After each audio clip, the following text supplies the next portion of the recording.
छोड़ गई। एक माँ ऐसी है जो चल नहीं सकती, मतलब बिस्तर पर ही मलमूत्र करती हैं। वो गौरी गोपाल आश्रम में है, उनको वहीं नहलाना पड़ता है, वॉशरूम में ले जाके वहीं शौच इत्यादि कराना पड़ता है, नहवाना, कपड़े पहनाना, सब कुछ वहां करना। कौन छोड़ के गया? बेटी छोड़ के गई। हमारे तो ऐसे होता है, जब जरूरत होती है बेटी की आँख का ऑपरेशन करवा। कहने की बातें हैं कि माँ बाप बेटी के पास रहेंगे तो बेटी सेवा करेगी, जब करने पे आता है ना तो महीने 2 महीने में सबका पेट भर जाता है। ये सब कहने की बातें हैं, ये मोह है संसार का। रियलिटी तो ये है कि कोई नहीं करना चाहता।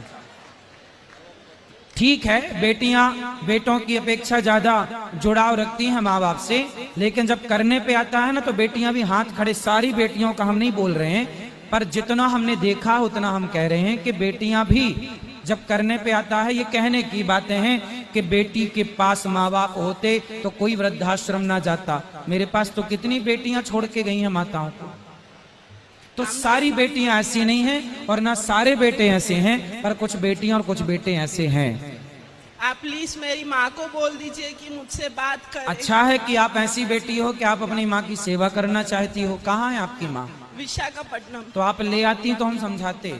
आपकी माँ और आप अच्छी हैं कि कम से कम आप जैसी बेटियां हैं, तो आप जैसी बेटियों का होना भी आवश्यक है कि जो माँ बाप की सेवा। हमेशा लगता है कि हम सिर्फ दौलत के लिए उनसे प्यार करते, पर ऐसी बात नहीं होती है। मायके में जाना बिल्कुल बंद करने से बेटी पे क्या गुजरता है वो उनको नहीं तो आप जाते रहो, माँ बुलाती नहीं है क्या?